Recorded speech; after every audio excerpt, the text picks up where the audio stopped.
कि बच्चों को आई वडील का दबाव तो नहीं होना चाहिए, बिल्कुल नहीं।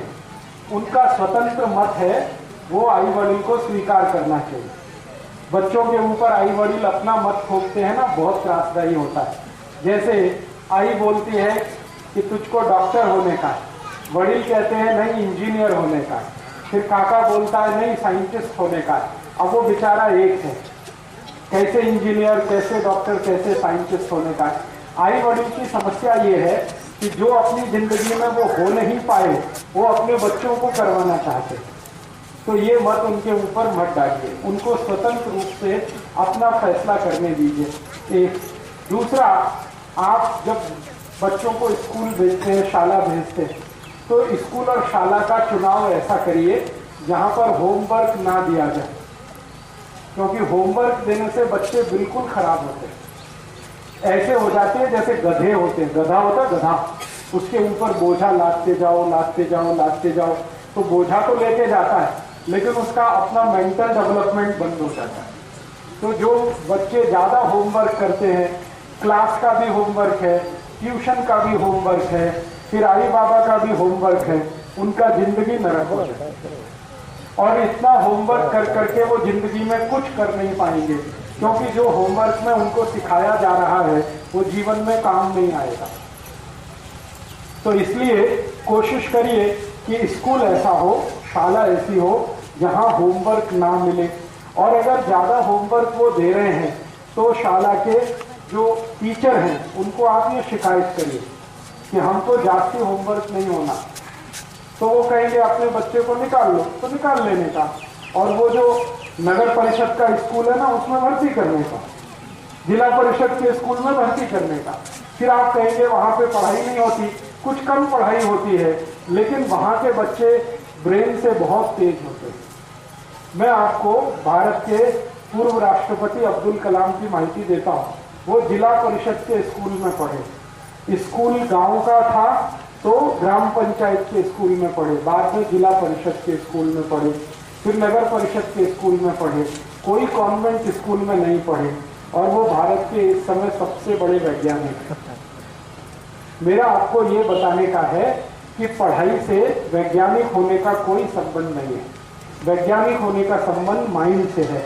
आपका माइंड कितना फ्री है, जो चिंतन कर सकता है, थिंकिंग कर सकता है, उस पर से साइंटिस्ट होना होता है। ज़्यादा पढ़ाई करके, बहुत होमवर्क करके कोई साइंटिस्ट दुनिया में कभी नहीं हुआ। आइंस्टाइन का नाम सुना आपने, न्यूटन का नाम सुना, ये सब स्कूल छोड़कर भागे हुए थे। मालूम है, आइंस्टाइन कक्षा 9 में भाग गया शाला छोड़ के, क्योंकि होमवर्क कराते थे और वो होमवर्क उसमें उसको रस नहीं आता था। न्यूटन भाग गया शाला छोड़ के कक्षा 8 में, और इतना बड़ा साइंटिस्ट बना। आइंस्टाइन इतना बड़ा साइंटिस्ट था। मैक्स प्लैंक बहुत बड़ा साइंटिस्ट था, कक्षा 7 से ही स्कूल छोड़ के भाग गया था। तो ये स्कूल छोड़कर भागे हुए बच्चे बड़े साइंटिस्ट होते हैं, क्योंकि वो फ्री थिंक कर सकते हैं, स्वतंत्र चिंतन उनका होता है। स्कूल में तो इतना रद्दी है सब कुछ कि वो ना पढ़ने का दिल करता है, वो पढ़ाते कैसे हैं मुझे तो हैरानी ये होती है। सब बकवास बकवास बकवास उसमें पढ़ाते रहते हैं। उनको माहिती है टीचर को कि ये काम नहीं आएगा, फिर भी वो पढ़ा रहे हैं, क्योंकि उन्हें पगार मिल रहा है और उनका टाइम पास हो रहा है। बच्चों का क्या हो रहा है इसका किसी को कुछ मतलब नहीं। आप थोड़ा ध्यान रखिए इस बात का। थोड़ा बच्चा स्वतंत्र सोचने के लिए तैयार हो, खेले कूदे, दौड़े भागे, ये सब करे और फ्री माइंड हो उसका, ऐसी शाला में उसको भर्ती करें। वो शाला मराठी माध्यम की है तो बहुत अच्छा, अंग्रेजी माध्यम में कभी भर्ती मत करें, क्योंकि बचपन से अंग्रेजी माध्यम का इतना त्रास होता है बच्चे पर कि वो अपनी जिंदगी में सबसे जास्ती समय बर्बाद करता है ट्रांसलेशन में। आपके घर में मराठी है, घर में, घर के बाहर मराठी है, सब जगह मराठी है, शाला में अंग्रेजी है, तो वो अंग्रेजी कैसे सीखेगा? मराठी के माध्यम से सीखेगा। तो हर बार अंग्रेजी से मराठी भाषांतर करेगा, मराठी से अंग्रेजी भाषांतर, इसी में जिंदगी का सारा समय निकलने वाला है। तो 5वीं कक्षा तक तो मराठी भाषा ही सिखाई। जब उसकी वय 10-12 वर्ष से ऊपर हो जाए तब अंग्रेजी भाषा सिखाने का थोड़ा सा प्रयास करिए, वो भी माध्यम के रूप में नहीं, भाषा के रूप में। अंग्रेजी माध्यम तो कभी अच्छा नहीं है, भाषा के रूप में अंग्रेजी सिखाइए उतना चलेगा।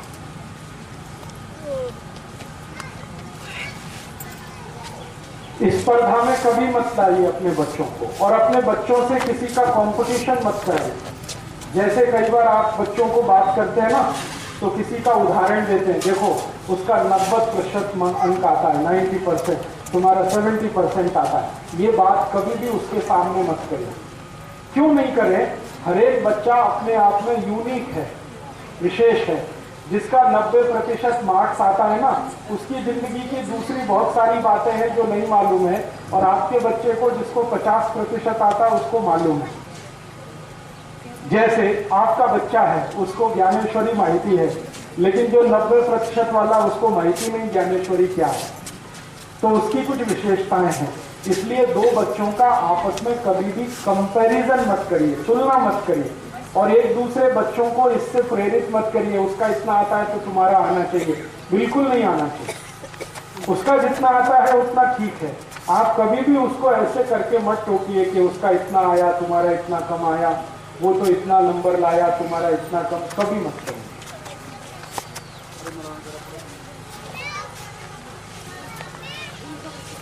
स्पर्धात्मक उसमें भाग उनको लेने दीजिए, लेकिन इस दृष्टि से लेने दीजिए कि वो खेल कूद है।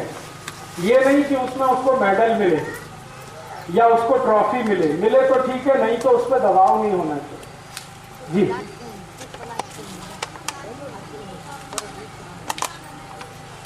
हाँ, देखिए योग्य मार्ग आपको खुद भी नहीं मालूम है, मैं आपको सच बताता हूँ। आई बाबा जो अपने को सोचते हैं ना कि हम बोलते हैं वो योग्य मार्ग है, आपका मार्ग योग्य इसलिए नहीं है कि आपके ऊपर समाज का दबाव है। समाज का ये दबाव है, समाज ऐसा सोचता है आजकल कि या तो सबको डॉक्टर होना चाहिए, या तो इंजीनियर होना चाहिए, या तो MBA करके किसी को मैनेजर होना चाहिए, या तो ये होना चाहिए। इसके अलावा भी समाज में बहुत कुछ है। शेतकरी क्यों नहीं होना चाहिए, उसको कष्टकरी क्यों नहीं होना चाहिए? तो हम जो सोचते हैं वो समाज के दबाव में सोचते हैं। समाज वो जिसके आसपास हम रहते हैं, तो हमारा भी चिंतन स्वतंत्र नहीं है, वो समाज का दबाव है। अब वही दबाव बच्चे पर आप लाएंगे तो वो खुद जो होना चाहता है वो नहीं हो पाएगा। बिल्कुल चिंता मत करिए, सबका फ्यूचर भगवान ने तय किया हुआ। मैं आपको बोलता हूं, सबका फ्यूचर भगवान ने तय किया है। मेरी आई से जाके पूछिए, मेरी आई ने मुझको इंजीनियरिंग का सबसे बड़ा अभ्यास कराया, अभी मैं वो सब छोड़कर ये काम करता हूं। तो मेरी आई कहती है कि तेरे नसीब में यही था। तो मैंने उसको बोला फालतू इंजीनियरिंग क्यों कराया? हाँ, 15 लाख रुपए खर्च हो गया और मेरा 15 साल बर्बाद हो गया।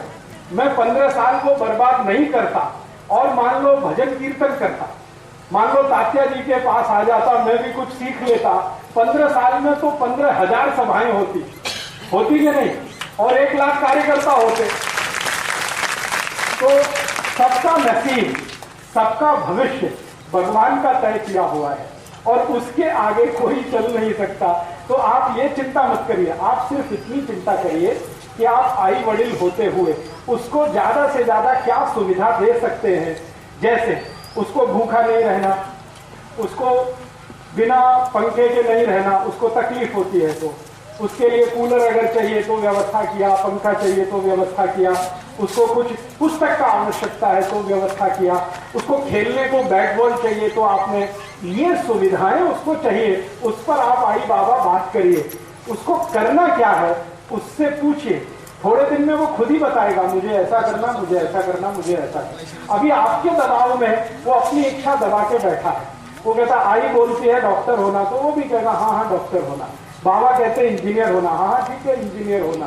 थोड़े दिन में वो कहेगा ना मुझे डॉक्टर होना, ना इंजीनियर होना, मुझे कुछ और होना। मुझे क्या होना? गो पालक होना, गाय का पालन करने वाला होना, तो होना है उसको। तो इसमें आप शक मत करिए, मन में चिंता भी मत करिए, आप सिर्फ सुविधाएं दीजिए उसको, होमवर्क मत करिए। क्योंकि मैंने होमवर्क बहुत किया और मैं गधा हो गया, सच में गधा हो गया। इतना होमवर्क किया मैंने, x + y whole square, x - y whole square, x + y whole cube, x - y whole cube, मेरे जिंदगी में आज तक कभी भी काम नहीं आया। सेल्फ स्टडी के लिए आप कैसे अभ्यास कराएं, जैसे समाज चलता है ना, देश या जीवन या समाज, इसकी स्टडी कराएंगे। कैसे कराएं, मैं आपको एक माहिती देता हूं। उदाहरण के लिए आपके बेटे को एक दिन पोस्ट ऑफिस में लेके जाएंगे, पोस्ट ऑफिस है वहां लेके जाएंगे, और पोस्ट ऑफिस में ABCD से लेकर XYZ तक जो कुछ होता है उसकी स्टडी कराएंगे। पोस्ट ऑफिस है, एक दिन उसको रेलवे स्टेशन लेके जाएंगे, रेलवे स्टेशन, और रेलवे स्टेशन में जो कुछ होता है ABCD से XYZ तक उसकी स्टडी करेंगे। फिर एक बार उसको नगर परिषद में लेके जाइए, फिर एक बार उसको म्यूनिसिपैलिटी के हॉस्पिटल में लेके जाइए, फिर किसी मैटरनिटी होम में लेके जाइए, ABCD से लेकर XYZ।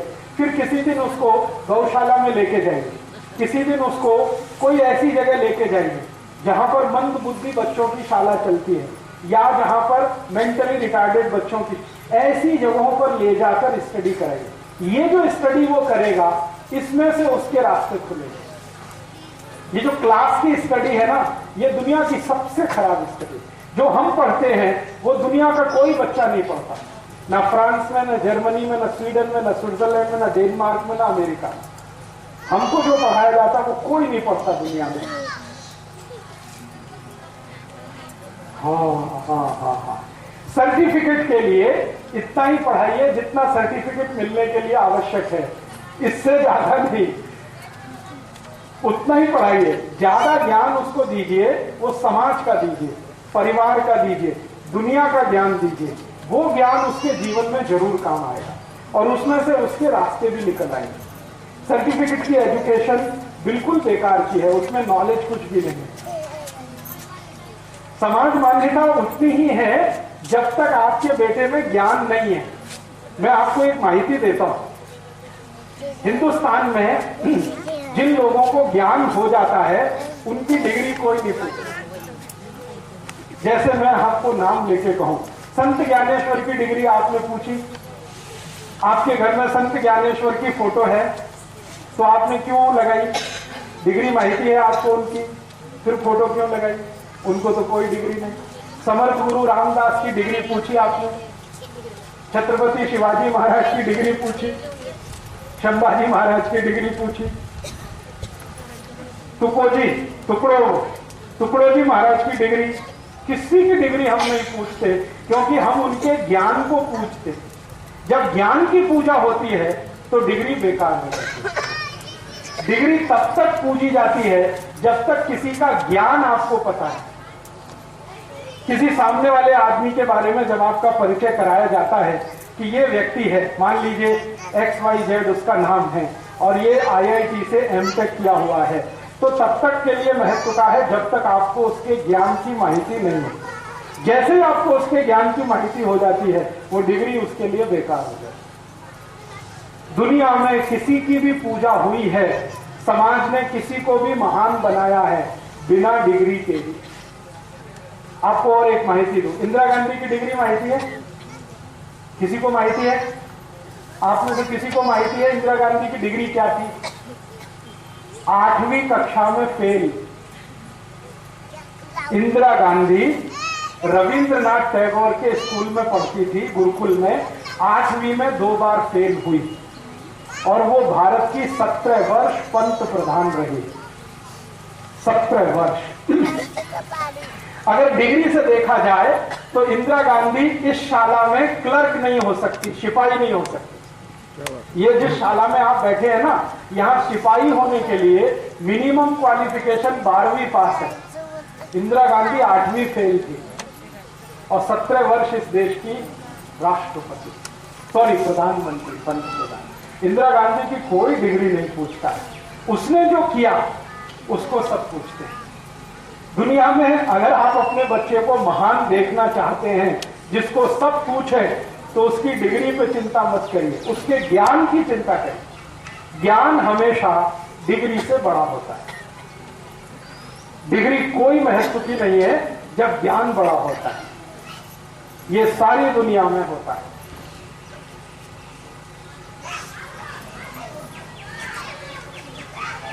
उसकी डिग्री क्या थी? धीरूभाई अंबानी की डिग्री 9वीं फेल, कक्षा 9 में फेल हुआ, उसके बाबा ने स्कूल से निकाल लिया और कहा ये पढ़ेगा नहीं। तो उसको पूछा तू क्या करेगा? तो उसने कहा मैं पढ़ने वाला नहीं। तो क्या करेगा? तो उसने कहा मुझे नौकरी करनी चाहिए।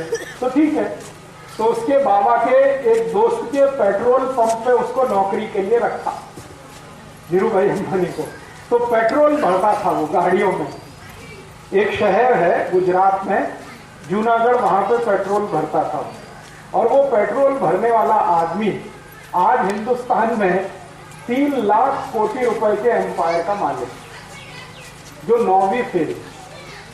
और उस धीरू भाई के नीचे काम करने वाले बड़े बड़े पीएचडी, एमटेक, एमबीए लोग हैं। वो अंगूठा छाप था, उसके नीचे सब पीएचडी करने वाले काम करते हैं नौकर के रूप। घनश्याम दास बिरला का नाम जानते हैं? बिरला एम्पायर, 4थी फेल थे, 4 क्लास में फेल हो गए, स्कूल छोड़ दिया, बिजनेस में लग गए और आज उनका पूरा साम्राज्य 2 लाख कोटी का है, बिरला ग्रुप। ऐसे ही आपने उनका नाम सुना, जमशेदजी टाटा। ये अपने सचिन भाई काम करते हैं इंडिका में। इनके मालिक जमशेदजी टाटा एक भी क्लास पढ़ने नहीं गए, स्कूल ही नहीं गए। उनको घर में एक टीचर पढ़ा के गया, स्कूल नहीं गए। और आज उनका एम्पायर हिंदुस्तान और हिंदुस्तान के बाहर का सबसे बड़ा एम्पायर, 5 लाख 5.5 लाख कोटी का उनका टर्नओवर है। तो दुनिया में डिग्री लेकर पढ़कर कोई बहुत महान हुआ है, ऐसे कहानी आप सुनाएंगे तो 2-4 है। बिना डिग्री लेके इतने ऊंचे हो गए वो सैकड़ों। पुणे में आप जाइए, किर्लोस्कर कंपनी है ना, इसके मालिक की माहिती ले लीजिए। किर्लोस्कर कंपनी का जो मूल स्थापक है वो 5वीं पासी। तो ज्ञान की दुनिया में चर्चा है और ज्ञान से आपने जो हासिल किया उसकी चर्चा है। डिग्री का कोई महत्व कभी भी किसी समाज में रहा नहीं। डिग्री का महत्व है सिपाही होने के लिए, क्लर्क होने के लिए। कारकुन एक शब्द जानते? कारकुन मराठी का शब्द है। डिग्री चाहिए कारकुन होने के लिए। तो कारकुन बनाना है अपने बच्चे को तो डिग्री पर ध्यान दीजिए, और उसको साइंटिस्ट बनाना है या समाज में ऐसा स्थान दिलाना है जिसकी सब इज्जत करें तो ज्ञान पर महत्व दीजिए। ज्ञान बड़ा है, डिग्री कभी बड़ी नहीं। मेरी बात माने तो मत भेजिए। सुनिए, अगर मुझसे पूछेंगे तो बिल्कुल मत भेजिए इसको। आप बोलेंगे फिर क्या करेंगे? मैं आपको बोलता हूं वो बहुत बड़ा करेंगे। आप स्कूल मत भेजिए, अपने घर में सिखाइए उनको। क्या सिखाएं? गणित सिखाइए। क्या गणित सिखाएं? जोड़, घटाना, गुणा और भाग, बस ये 4 चीज सिखाइए गणित। जोड़ना सीखें, घटाना सीखें, गुणा करना सीखें, भाग करना सीखें। इतना गणित सिखाइए। और ये जो प्रकृति पूरी आपको दिखाई देती है, पूरा ब्रह्मांड, इसके बारे में माहिती दीजिए उनको जास्ती से ज्यादा। गाय है, खेती है, गौपालन है, खेती है, फिर उद्योग है, व्यापार है, इसकी माहिती दीजिए उसको भरपूर। फिर ब्रह्मांड की, सूर्य है, चंद्रमा है, तारे हैं, ग्रह हैं, उपग्रह हैं, नक्षत्र हैं, इसकी माहिती दीजिए। फिर चिकित्सा की माहिती दीजिए। फिर भागवत के सूत्र उनको सिखाइए। मैं गारंटी देता हूं कि किसी भी शाला से पढ़े हुए विद्यार्थी को वो हमेशा बीट कर देंगे। हाँ, वो आ जाएगा। मैंने तात्या जी को कहा करवड़ी में गुरुकुल शुरू कर दीजिए। तो जैसे ही वो गुरुकुल शुरू होगा मैं अभ्यासक्रम की पुस्तक दे दूंगा और वो अभ्यासक्रम की पुस्तक के आधार पर आप वहाँ उनको पढ़ा सकते हैं। और इसमें सब व्यसन मुक्त युवक संघ के परिवार के बच्चे पढ़ें और फिर दुनिया के सामने आप आदर्श प्रस्तुत करें कि देखो हम स्कूल नहीं गए और हमको उन सभी से ज्यादा ज्ञान है जो स्कूल से पढ़कर आए। बाद में क्या होगा? बाद में ये होगा कि 10वीं की परीक्षा उनको हम दिलवाएंगे सीधे, शाला नहीं भेजेंगे, स्कूल नहीं भेजेंगे, 10वीं की परीक्षा उनको दिलवाएंगे, ठीक है? और वो सब उसमें से टॉपर होके निकलेंगे बिना शाला और स्कूल। क्योंकि 10वीं की परीक्षा में जितनी माहिती चाहिए वो 6 महीने में हम उनको करा सकते हैं, मात्र 6 महीने में। और 10वीं में वो 90% लेके आ जाएंगे। फिर 12वीं की परीक्षा दिलवाएंगे तो सर्टिफिकेट तो हो गया, लेकिन उनके 10 साल बचाएंगे जो स्कूल में वो बर्बाद कर रहे थे। और उस 10 साल में यहाँ हम उनको इतना ज्ञान दे देंगे जो उनके अगले 20 साल तक काम आएगा। ये मेरी योजना है कि गुरुकुल के सब विद्यार्थियों को सीधे 10वीं की परीक्षा और 12वीं की परीक्षा सीधे कराएंगे, और 10वीं 12वीं की परीक्षा के लिए 6 महीने का अभ्यासक्रम पढ़ा के उनको परीक्षा में पास करा देंगे, और बहुत अच्छे नंबर से वो पास होंगे। ये मेरी गारंटी है, क्योंकि ये जो 10वीं और 12वीं है ना, इसमें मार्क्स कैसे लाना ये मुझे मालूम है। हाँ, उसमें ज्ञान की कुछ जरूरत नहीं, बहुत आसान है उसमें मार्क्स ज्यादा लाना। वो ट्रिक से होता है, ट्रिक। हाँ, मैथमेटिक्स में ट्रिक्स है, फिजिक्स में ट्रिक्स है, केमिस्ट्री में वो ट्रिक्स उनको मैं एक दिन में ही बता दूंगा सब। तो वो जब बैठेंगे परीक्षा में तो 3 घंटे का प्रश्न पत्र 2 घंटे में करके निकल आएंगे। इतनी ट्रिक्स हैं। यही ट्रिक्स है जो वो 10 साल में सीखेंगे, मैं उनको 1 महीने में सिखा दूंगा। मेरा ये कहना है कि उनका 10 साल बचाना, क्यों फालतू में बर्बाद करना 10 साल। वो 10 साल में तो ज्ञानेश्वरी पढ़ लेंगे, वो 10 साल में तो दासबोध पढ़ लेंगे, वो 10 साल में तो ऋग्वेद पढ़ डालेंगे, क्योंकि ऋग्वेद पढ़ने में 4 ही साल लगता है, और 10 साल में तो ऋग्वेद, अथर्ववेद, सामवेद, यजुर्वेद चारों पढ़ डालेंगे, उपनिषद 18 पढ़ डालेंगे 10 साल में। तो इतना ज्ञान हो जाएगा। ये CBSE तो कुछ भी नहीं उनके लिए, ICSE कुछ भी नहीं, महाराष्ट्र बोर्ड तो कुछ भी नहीं। तो मेरा ये है प्लानिंग कि करवड़ी का गुरुकुल शुरू हुआ तो इसके विद्यार्थियों को 10वीं की परीक्षा देके, 12वीं की परीक्षा देके, बस 2 परीक्षा दिलवा के बाकी 12 साल उनको ज्ञान सिखाना। तो कभी जरूरत पड़े तो सर्टिफिकेट है, बाकी तो ज्ञान है ही अपने पास। और सर्टिफिकेट कौन सा देखा जाता है? 10वीं का ही ना, 12वीं का, 8वीं का कोई देखता है, 7वीं का कोई देखता है, 6वीं का कोई देखता है। तो काय को मगजमारी करना जब कोई देखता ही नहीं उसको, टाइम क्यों वेस्ट कर। मेरा ये कहना है कि मैंने जिंदगी में जितना समय बर्बाद किया दूसरे बच्चों का नहीं होना चाहिए। मेरे 15 साल बर्बाद हुए, इसकी मुझे बहुत कसक है, क्योंकि अभी मैं जो काम करता हूं ये तो मैंने वो सीखा है जो डिग्री वालों ने नहीं सिखाया। ये चिकित्सा तो मुझे डिग्री वालों ने नहीं सिखाई, मैंने स्वाध्याय करके सीखी। खेती मुझे उन्होंने नहीं सिखाई, मैंने स्वाध्याय से सीखी। तो जो स्वाध्याय से सीखा वो काम आ रहा है, डिग्री वाला तो कभी काम नहीं आया मेरे, तो उनके भी काम नहीं आएगा। तो इसलिए मैं जो अभ्यासक्रम बना रहा हूं उसमें 10वीं और 12वीं की 2 परीक्षाएं देने का, बाकी 11 साल जो है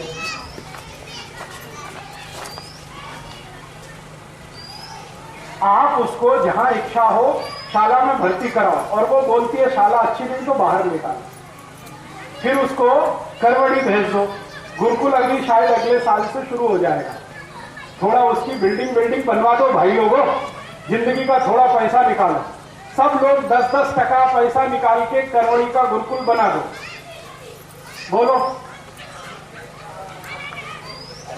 हाँ, तो घर में आप उसको कुछ ऐसा ज्ञान सिखाओ जिसमें उसका रस है। शाला में शायद उसको रस नहीं होगा, क्योंकि शाला में कुछ ज्ञान सिखाते नहीं है, फालतू बातें बहुत सिखाते हैं शाला में, ज्ञान तो कुछ है नहीं। तो ज्ञान तो दूसरी जगह है। जैसे संगीत का अभ्यास कराओ, संगीत का सभी लोगों को करना चाहिए, चाहे तो गायन, चाहे तो वादन, चाहे तो नृत्य, तीनों में से कोई भी एक संगीत का अभ्यास कराओ। पेंटिंग का अभ्यास कराओ, चित्रकला का, मूर्ति कला का, चित्रकला का, काष्ठ कला का, ऐसे अभ्यास उसको आप कराना शुरू कर दो। वही उसकी सबसे बड़ी पढ़ाई है। और थोड़ा ज्ञानेश्वरी वगैरह उसके सूत्र सिखाओ, दासबोध के सूत्र सिखाओ, और बाद में वो सिलेबस आ जाएगा, उसको आप पढ़ाओ। मैंने ये प्रयोग कर लिया है, तब मैं बोल रहा हूं। हमने एक स्कूल चलाया है उत्तर प्रदेश में, अब तो उत्तर प्रदेश नहीं है, एक नया राज्य बन गया उत्तराखंड। वहां पे एक शहर है मसूरी, वहां पे हमने एक स्कूल चलाया, गुरुकुल है। वो सभी फेल बच्चों के लिए चलता है, पास बच्चे वहां नहीं लेते हैं, जो फेल हो जाते हैं ना उनकी भर्ती करते हैं। 7वीं फेल, 8वीं फेल, और जो 2 बार फेल है उसको सबसे पहले लेते हैं। हाँ, हमारा नियम है वहां का। वो स्कूल चलाने के लिए मेरे एक दोस्त हैं, वो और उसकी पत्नी दोनों मिलकर चलाते हैं। उसका नाम है संदीपनी गुरुकुल। संदीपनी आप जानते हैं, कृष्ण भगवान के मित्र संदीपनी, उनके नाम से वो गुरुकुल है। तो वहां पर हम बच्चों को पढ़ाई करते हैं। कैसे पढ़ाई करते हैं? वहां पर कोई कमरा नहीं है, खोली नहीं है, और गुरुकुल है। बिना खोली के गुरुकुल कैसे? तो झाड़ के नीचे क्लास लगती है। और क्लास कैसे लगती है? मान लो एक दिन हम पढ़ाई शुरू करते हैं, पानी के बारे में पढ़ाई करना, पानी। तो पानी का ABCD से लेकर और XYZ तक उनको पढ़ाते हैं। पानी क्या है, कैसे बनता है, कहाँ से आता है, पीने के लिए कैसे वापरना, नहाने के लिए, सब माहिती उनको देते हैं। फिर जब पूरी माहिती हो जाती है तो एक क्लास खत्म होती है। वो एक क्लास 3 महीने चल सकती है, 4 महीने चल सकती है, 5 महीने चल सकती है। पीरियड्स नहीं होते, 40 मिनट का पीरियड, 45 मिनट, ये नहीं। सवेरे से चालू हुआ, दोपहर तक चला, जब भी भूख लगी क्लास बंद हो गई, भोजन किया, विश्राम किया, फिर उठ गए, फिर क्लास चालू हो। पीरियड्स नहीं होते। सवेरे जो विषय लिया शाम तक वही चलता है, अगले दिन भी चलता है। 5-7 दिन 10 दिन में विषय जब पूरा होता है तब उन बच्चों की परीक्षा होती है। अब परीक्षा कैसे होती है? तो परीक्षा ऐसे होती है कि उनको होमवर्क दिया जाता है या टास्क दिया जाता है कि भाई पानी के बारे में तुमको जितना भी ज्ञान हुआ है अब इसके आधार पर परीक्षा होगी आपसे। तो परीक्षा में ऐसे ही उनको काम दिया जाता है। जैसे किसी गांव का तालाब है, अब उस तालाब के पानी की समस्या है, पानी वहां पे रुकता नहीं है या बहुत ज्यादा हो जाता है, पानी किससे बाढ़ आ जाती है या बारिश नहीं होती है, तो ये समस्या लेकर आपको समाधान करना। पानी के बारे में उनको सब माहिती है। तब वो गाँव में जाते हैं, गांव के शेतकरी के साथ बात करते हैं, तालाब की क्या समस्या है उस पर बात करके तालाब को ठीक करते हैं, ठीक करके गुरुकुल में वापस आते हैं। तब उनको माना जाता है कि ये पास हो गए। और नहीं कर पाए समस्या का समाधान तो फिर दोबारा उनको दूसरे गांव में जाना पड़ेगा, फिर वही समस्या उनको दी जाएगी, फिर उसका समाधान नहीं करेंगे तो तीसरे गांव में, ऐसे चलता रहेगा। फिर एक विषय पूरा हुआ पानी का, अब दूसरा विषय आ जाएगा। वो विषय किसका आएगा? खेती का आ गया या मिट्टी का आ गया, ऐसे विषय होते हैं। और जब वो विद्यार्थी पढ़कर निकलते हैं तो वो सबसे पहली बात होती है कि घर नहीं जाते। वो बोलते हमको घर नहीं जाने का। क्यों नहीं जाने का? वो कहते घर में मजा नहीं आता। क्यों मजा नहीं आता? आई बाबा दबाव डालते हैं, ऐसा करना वैसा नहीं करना, ऐसा करना वैसा नहीं करना। गुरुकुल में उनको कोई दबाव नहीं, जो उनके दिल में आए वो करना, तो घर नहीं जाते। फिर आई बाबा परेशान होते हैं कि आपने तो बच्चों को बिगाड़ दिया, ये तो हमसे दूर भाग गए। तो हमने कहा आप सोचो ये आपसे दूर क्यों भाग रहे हैं? आपने इनको पैदा किया, हमने पैदा नहीं किया, फिर ये आपके पास क्यों नहीं आना चाहते और हमारे पास क्यों रहना चाहते हैं? तो उसका एक ही कारण है कि हम उनको अपमान नहीं करते, हमेशा सम्मान करते हैं और कोशिश करते हैं कि उनको ज्ञान मिले, दबाव नहीं डालते कुछ। तो हमारे यहाँ के विद्यार्थी जब पढ़ के तैयार होते हैं ना, तो आप उनसे पानी के बारे में कोई भी एक सवाल पूछो, दुनिया के किसी प्रोफेसर को उसका जवाब नहीं मालूम, वो जानते हैं, क्योंकि पानी के बारे में सब माहिती उनको है।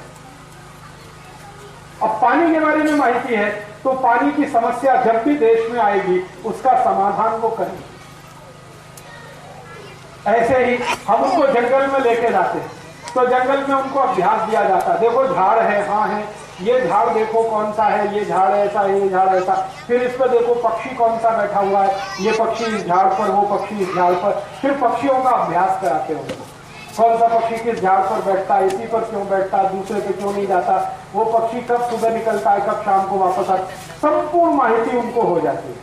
फिर किसी जूलॉजी के प्रोफेसर को हम बुलाते हैं बच्चों के बीच में, फिर उसको प्रश्न करते हैं और बच्चों को प्रश्न करते हैं। प्रोफेसर जवाब नहीं देता, बच्चे जवाब देते। प्रोफेसर जवाब देने के लिए किताब ढूंढता है और बच्चे फट फट फट फट मुंह से बोलते हैं।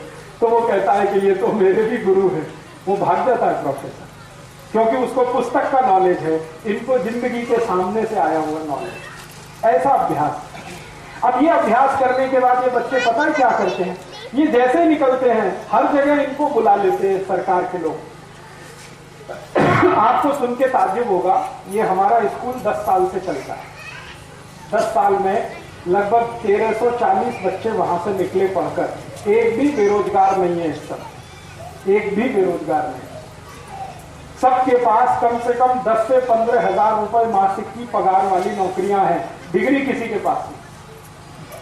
तो आप बोलेंगे नौकरियां कहाँ मिली हुई हैं?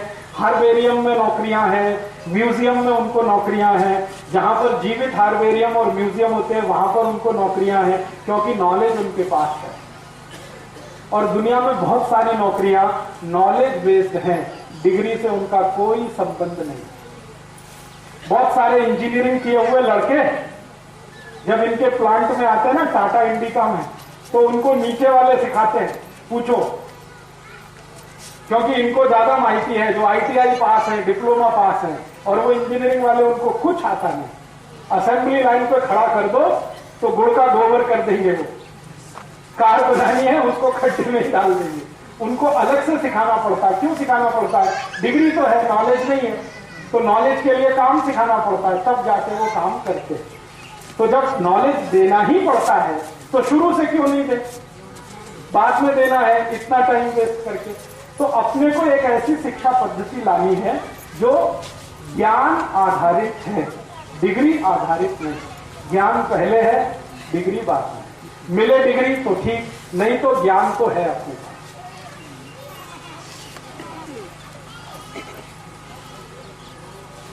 हाँ है, अभी बनवा लिया।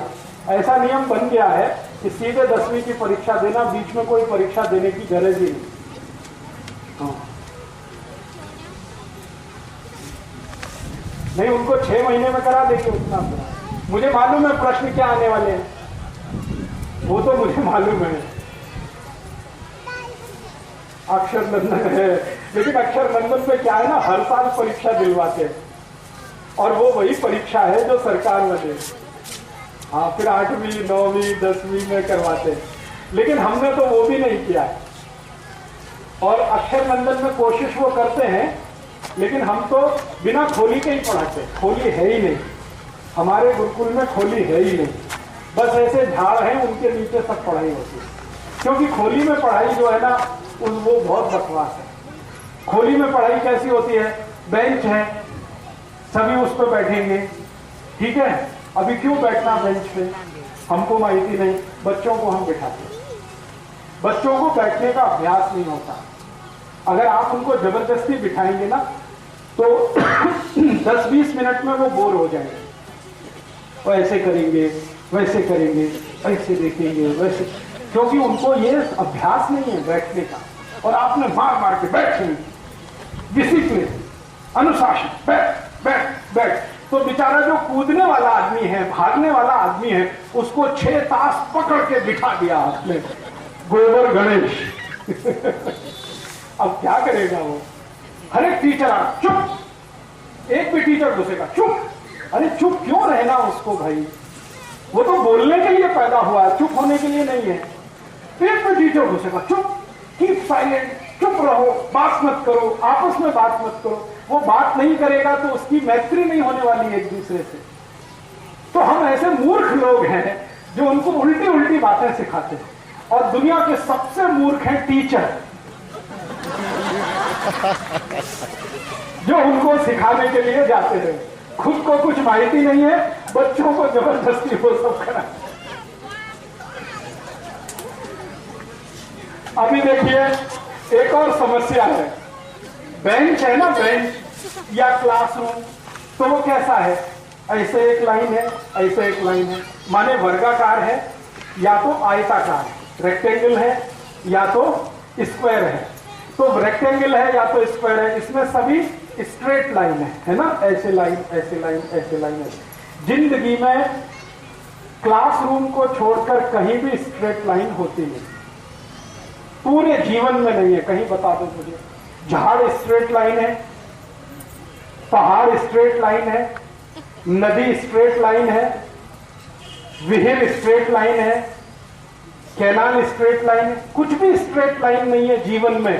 तो आप क्यों जबरदस्ती उसको स्ट्रेट लाइन में फंसा रहे? अच्छा, मैं एक और माहिती देता हूं।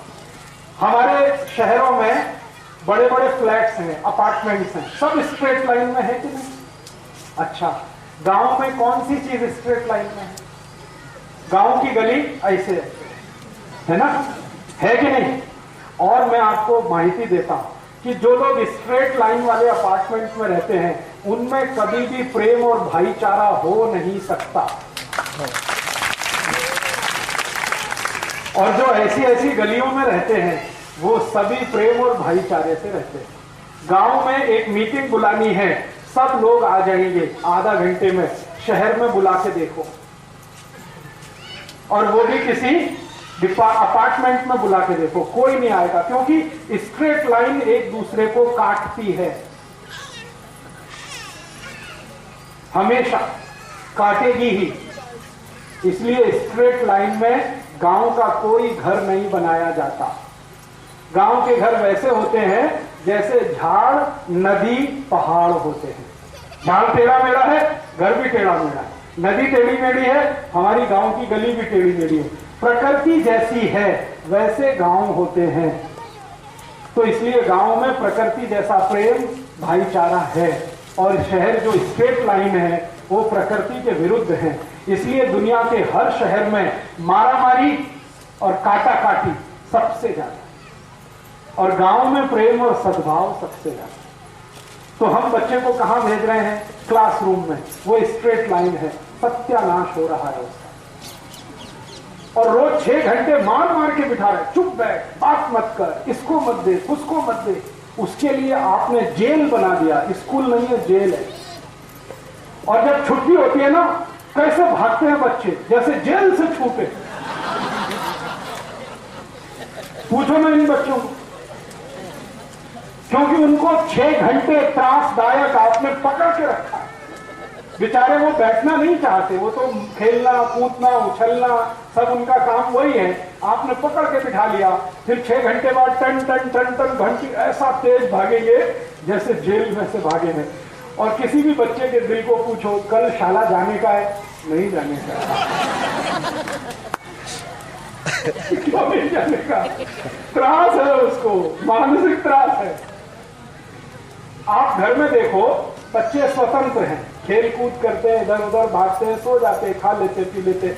ऐसी ही शाला होनी चाहिए जैसा घर, तब तो वो जाएंगे, नहीं तो थोड़े दिन के बाद बोर होके वापस आएंगे। फिर आप बोलेंगे कि जो बोर नहीं हुआ वो इंटेलिजेंट है, क्योंकि वो बेचारा चुपचाप क्लासरूम में बैठ गया, टीचर ने जैसा कहा उसने लिख लिया। आप कहेंगे बड़ा अनुशासन वाला है, बहुत होशियार है, सत्यानाश उसका हो गया दिमाग का। आप कह रहे हैं बड़ा होशियार है।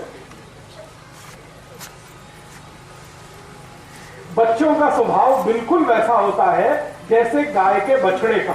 गाय का बछड़ा है ना, आप उसको बांध के रखो, कितना त्रास है उसको, और छोड़ के रखो, कितना खुशी से इधर भागेगा उधर भागेगा, फिर अपनी आई के पास वापस आ जाएगा, फिर भाग के जाएगा। फिर ऐसे ही बच्चे होते हैं, वो भागेंगे दौड़ेंगे, फिर आई के पास आएंगे, फिर जाएंगे, फिर आएंगे। ये जो उनका विकास है, ये जीवन का सबसे बड़ा काम है। ये स्कूल नहीं दे सकता, ये घर में हो सकता है थोड़ा, नहीं तो गुरुकुल में हो सकता है। ऐसा गुरुकुल जहां डिग्री के लिए नहीं पढ़ाया जाए, तो वैसा गुरुकुल बन जाए, ऐसा मैं इन लोगों से कई साल से बोल रहा हूं। करवड़ी में कर लो, थोड़ी बहुत जगह है, थोड़ी बहुत और ले लो, सब लोग 10-10 टका अपने पैसे निकालो, क्योंकि ज्यादा पैसे अपने लिए नहीं रखना, हाँ अच्छा नहीं है। देखो, ज्यादा पैसे अपने लिए रखोगे तो पाप होगा, और पाप के भागीदार आप सब। अपने लिए कम से कम रखना, समाज के लिए ज्यादा रखना। तो गुरुकुल बना लो, अच्छे से बना लो, मैं उसमें टीचर हो जाऊंगा और आपको टीचर बनाऊंगा, फिर आप बच्चों को पढ़ाएंगे। फिर एक गुरुकुल से 2, 2 से 5, 5 से 10, ऐसे पूरे महाराष्ट्र में खोल देंगे। और मैं आपको गारंटी देता हूं, सब स्कूल बंद हो जाएंगे। हमारे गुरुकुल अगर शुरू हो गए तो सब शाला बंद हो जाएगी, क्योंकि बच्चे सब भागकर यहीं आएंगे। वो अपने आई बाबा को कहेंगे वहां जाने का, क्योंकि वहां ज्यादा अच्छी पढ़ाई है। पढ़ाई माने सीखना, ज्ञान लेना, और उसका कोई मतलब नहीं है। पढ़ाई का माने ये नहीं है ABCD, पढ़ाई का माने ये नहीं है काखा गाढ़ा, ये तो अक्षर ज्ञान है, इसका पढ़ाई से कोई संबंध नहीं है। ज्ञान जो जीवन को चलाने के लिए उपयोगी है, वो पढ़ाई का हिस्सा है। तो वैसा एक करें तो सही शिक्षा इनको मिले। ऐसी ही शिक्षा में राम कृष्ण पढ़े थे। राम तो पता है गुरुकुल में ही गए, कृष्ण भी गुरुकुल में गए। और कृष्ण और राम के बाद के सारे हिंदुस्तान के महान लोग गुरुकुलों से ही निकले। तो गुरुकुलों से निकले हैं इतने सारे महान लोग, तो आगे फिर निकलेंगे, क्योंकि वहां ज्ञान आधारित पढ़ाई थी। डिग्री आधारित पढ़ाई हमारे देश में कभी रही नहीं। ये अंग्रेजों के यहाँ की डिग्री आधारित पढ़ाई। वो जब भारत में आए तो उन्होंने वही पढ़ाई यहाँ पे शुरू कर दी। अब वो चले गए, हमने वो आज तक बदली नहीं है, वो वैसे ही चल रहे। तो आपके छोटे बच्चे हैं ना, उनको आप ऐसे ही अभ्यास कराइए जैसी मैं माहिती दे रहा हूँ। जबरदस्ती शाला भेज के अभ्यास करा के कुछ लाभ नहीं है। वो कभी कहे शाला नहीं जाने का, तो बोलिए ठीक है नहीं जाने का, घर में रहने का, क्या करना है शाला, उनको प्रोत्साहित करने का। अभी वो शाला नहीं जाएंगे तो आई बाबा मार मार के उनको शाला भेज के आए। क्यों नहीं जाएगा? फेल हो जाएगा। अरे पास होके क्या करने वाला है? जो फेल होने से आप डर रहे हैं, कभी मत डरिए। मेरा तो ये मानना है जो बच्चे फेल हो गए वो ज्यादा अच्छे हैं, क्योंकि उनका दिमाग खराब नहीं हुआ अभी। जो जिनको 100% नंबर आ गया वो तो बिल्कुल गए, किसी काम के नहीं है, क्योंकि वो तो x+y² ही पढ़ेंगे, उनको बाकी कुछ आएगा ही। इसलिए फेल होने से घबराइए मत, ज्यादा पास होने का दबाव डालिए मत, ज्यादा अंक लाने का दबाव डालिए मत, क्योंकि नंबर से डिग्री से दुनिया में कभी भी कुछ हुआ नहीं, आगे भी होगा नहीं। ठीक है, चलिए बहुत ज्यादा अभी हो गया। अभी मुझे जो है एक व्याख्यान में जाना है पलटन, अभी 7 बज गया है, ज्यादा देर में अब नहीं रुक सकता। वो दे दूंगा, आप एक बार शुरू करो।